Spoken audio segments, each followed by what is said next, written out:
Hello everyone, আমি মিষ্টি। তোমরা সবাই কেমন আছো? আশা করি সবাই ভালো আছো, আর আমিও ভালো আছি। আমি না একেবারে স্নান করে চলে এসেছি। আমি আজকে পুজো দিতে যাব। আর তোমরা সবাই হয়তো জানো বিন্দলে ভৈরবী পুজো হচ্ছিল। সেই পুজোর উপলক্ষে না একটা ছোট্ট মেলার আয়োজন করা হয়।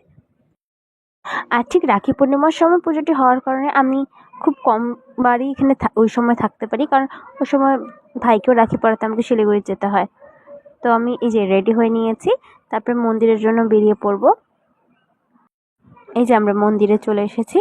মন্দিরে আসার পরও যে প্রচুর ভিড় ছিল দিনের বেলা হওয়া সত্ত্বেও। আর না, এর আগে আমি মায়ের মূর্তিটা তোমাদেরকে সুন্দর করে দেখাতে পারিনি। দেখো আজ পুজোর উপলক্ষে কত সুন্দর করে সাজিয়েছে, আর কত না সুন্দর লাগছে। আর যেহেতু দুটো মন্দিরে একটু ভিড় ছিল, তো আমরা একটু দাঁড়িয়ে ছিলাম। কিছুক্ষণ দাঁড়িয়ে থাকার পর আমি পুজো দিয়ে নিয়েছি।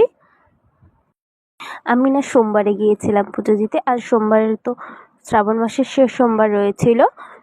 তো আমার পুজো দেওয়া শেষ। সবাইকে টাটা, ভালো থেকো, সুস্থ থেকো।